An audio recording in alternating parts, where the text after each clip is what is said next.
बिस्मिल्लाहिर्रहमानिर्रहीम। 11 मुहर्रम को उमर बिन साद ने अपने लश्कर में से कत्ल होने वालों को दफन किया, जबकि असहाब और सैयदजादों के 72 जस्ते मुबारक करबला में ही बेगोरो कफन छोड़कर वो खानदान नबूवत की शहजादियों को कैदी बनाकर दरबार इब्ने ज़ियाद यानी कूफा की तरफ रवाना हुआ। नवासा रसूल, अहले बैत और असहाब के सर नेज़ों पर बुलंद किए ये लश्कर कूफा की जानिब रवां दवा था। आज की वीडियो में हम सैयदना इमाम हुसैन के सर अनवर का सफर करबला से दफन होने तक सभी तफसील से आपको बताएंगे। ये काफिला जब कूफा पहुंचा तो रात हो चुकी थी। इब्ने साद ने सैयदना इमाम हुसैन का सर अनवर खौली को दिया और तलकीन की कि अलल सुबह ये सर इब्ने ज़ियाद को पेश कर देना। इमाम तबरी रिवायत करते हैं कि रात को सर खौली अपने घर ले गया और उसने सर अनवर को एक बर्तन में डांप दिया और खुद बीवी के पास चला गया। थोड़ी देर बाद बीवी ने देखा कि उनके सेहन में एक बर्तन से एक नूर की रोशनी निकल रही है। बीवी ने जल्दी से बर्तन हटाया तो उसकी चीखें निकल गईं। देखा तो ये नवासा रसूल का सर है। जैसे ही बर्तन हटा तो वो रोशनी आसमान की तरफ उठने लगी।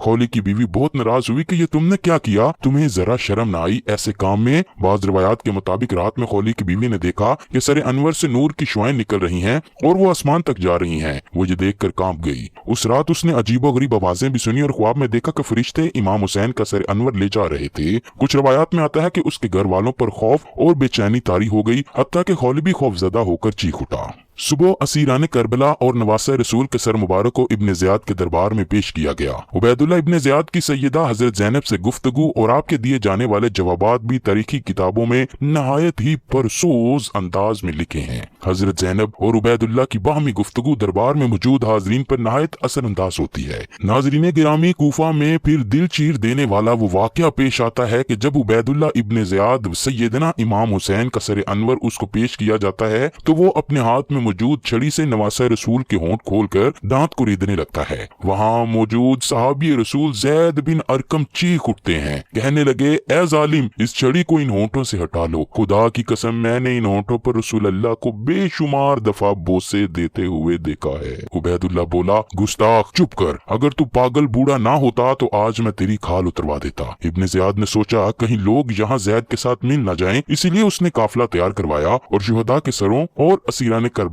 को शिमर और तारिक बिन महफिल की सरबराही में यजीद के महल यानी शाम की तरफ रवाना कर दिया। अब जहाँ जहाँ से ये काफिला गुजरता है लोग पूछते हैं कि ये किसका सर है और ये बीबियां कौन हैं। जिसको भी मालूम होता है कि ये रसूल अल्लाह का खानदान है तो हर कोई दिल ही दिल में इन जालिमों पर लानत करता है और कोशिश ये होती है कि ये लेन हमारे शहर में ना रुके। तो वैसे ही चलते चलते जब ये काफिला करतान तक पहुँचता है तो लोग पहले से ही बाखबर हो चुके थे कि फौजे यजीद अल्लाह के रसूल के नवासे को कत्ल करके और आले मोहम्मद को कैद किया हुआ है। तो उन्होंने अपने शहर के दरवाजे बंद कर लिए। काफिला शहर के बाहर रुका और दरख्त के साए में शिमर के सिपाही सोने लगे। जब रात होने लगी तो राहब करीब आता है और देखता है कि एक नूरानी सर है जिस पर से आसमान से फरिश्ते आकर सलाम कर रहे हैं और वो सर कुरान की तिलावत कर रहा है। जैसे ही वो घर वापस आया तो पूरी रात सोचता रहा कि ये किस मुकद्दस हस्ती का सर हो सकता है। बस फौरन सुबह आकर सिपाहियों से पूछा, ये किस हस्ती का सर है। फौजी यजीद ने कहा कि ये हुसैन इब्ने अली का सर है। राहिब ने पूछा कि कौन हुसैन। इतने में शिमर कहने लगा, हुसैन फातिमा का बेटा, मोहम्मद का नवासा। वो चीख उठा, जमीन पर बैठ गया और कहने लगा, ये औरतें कौन हैं। शिमर कहने लगा, ये रसूल अल्लाह की नवासियां हैं, बेटियां हैं। राहिब रो कर कहने लगा, है शिमर, मुझे इस मुकद्दस सर को एक रात के लिए दे दो। शिमर कहने लगा, नहीं, ये काफिला अब शाम जाकर ही रुकेगा क्योंकि हमें यजीद से बहुत बड़ा इनाम मिलने वाला है। नाज़रीन गिरामी, ये वाकया मोहम्मद बिन हब्बान तमीमी ने अपनी किताब अल सकात और असीरा में बयान किया है। पादरी कहने लगा, ए जालिमों, मुझे 10,000 दिनार मेरे आबाओ अजदाद से विरासत में मिले हैं। अगर मैं 10,000 दिनार तुम्हें दे दूं तो क्या ये सर आज रात के लिए मुझे दे दोगे। यजीदियों ने कहा, क्यों नहीं। बस ईसाई राहब ने दिनार की थैली उंडेली। उन लोगों ने दिनार गिनकर थैली में रख लिए और उस पर मोहर लगाकर संदूक में महफूज कर लिए। फिर सर अनवर को ईसाई राहब की तरफ बढ़ा दिया। राहब ने नहायत ताजीम के साथ सर अनवर लेकर उसको गुसल दिया और अपनी गोद में रखकर रात भर रोता रहा। जब सुबह का वक्त करीब हुआ तो वो कहने लगा, ए सर अनवर, मैं अपने आप पर ही काबू रखता हूँ और गवाही देता हूँ कि अल्लाह के सिवा कोई मबूद नहीं। आपके नाना हजरत मोहम्मद अल्लाह के रसूल हैं। ये कहकर वो मुसलमान हुआ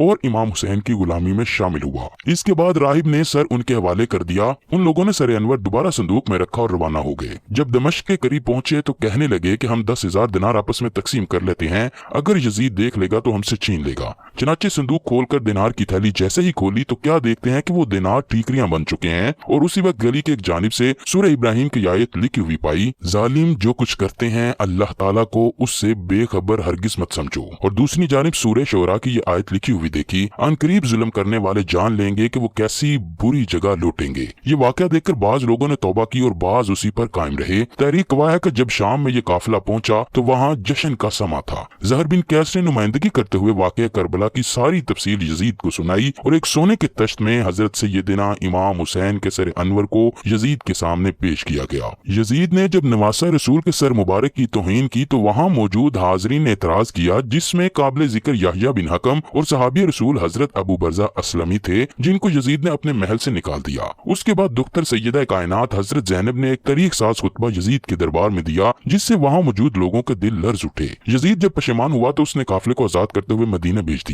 मदीने के लोगों को वाकया करबला की खबर पहले से मिल चुकी थी। जैसे ही काफिला मदीना पहुंचा तो वहाँ कयामत बर्पा हो गई। हजरत इमाम ज़ैनुल आबिदीन की नजर रोजा रसूल पर पड़ी तो आप बस इतना कह सके, या रसूल अल्लाह अपने नवासे का सलाम कबूल फरमाइए। बस उसके बाद मदीना में एक ना थमने वाला आंसुओं का सैलाब आ गया। अब आपको बताते हैं कि शेर खुदा के शेर हजरत इमाम हुसैन का सर मुबारक किसने और कब दफन किया। नाजरीन गिरामी, इस बारे में 5 रवायात मिलती हैं। सबसे पहली रवायत अलामा कुर्तबी और शाह मुहद्दिस देहलवी से है कि यजीद ने असीराने करबला और सर अनवर को मदीना भेजा, जहाँ पर हजरत इमाम ज़ैनुल आबिदीन ने सर मुबारक को हजरत हसन या हजरत सैयदा फातिमा सलामुल्लाह अलैहा के पहलू में दफन किया। दूसरी रवायत में अबू रेहान अल बैरूनी कहते हैं, असीराने करबला ने 40 रोज के बाद करबला वापिस आकर सर मुबारक को जस्ते मुबारक के साथ मिलाकर दफन कर दिया था। तीसरी रवायत यह है कि यजीद के हुक्म पर सरे इमाम हुसैन को हर शहर में ले जाया गया। जब अस्कलान पहुंचा तो वहाँ के अमीर ने उसे दफन कर दिया। चौथी रवायत यह है कि अस्कलान में जब फरंगियों की हुकूमत कायम हुई तो 548 हिजरी में तला बिन जरीक नायब मिस्र ने अस्कलान से सर अनवर को लिया और मिस्र ले गया। वहाँ उसने मशहद हुसैनी बनवा दिया।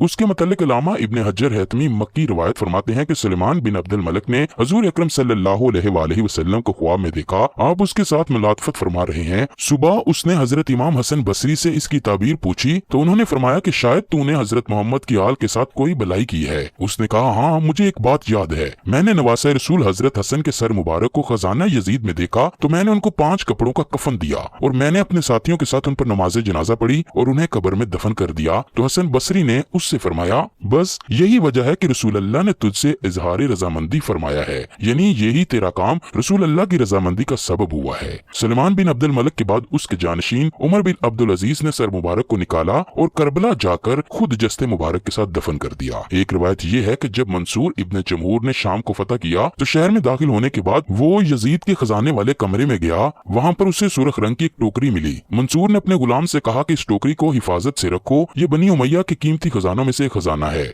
लेकिन जब उसको थोड़े अरसे के बाद खोला गया तो देखा कि उसमें तो नवासा रसूल हजरत इमाम हुसैन का सरे नूरानी है, जिससे अतर की खुशबू भी आ रही थी। उसने अपने गुलाम को हुक्म दिया कि एक कपड़ा लाओ। उसने इस सर को कपड़े से ढांपा और फिर कफन करने के बाद इस सर को दमिश्क में बाबे फरादीस के पास दफन कर दिया।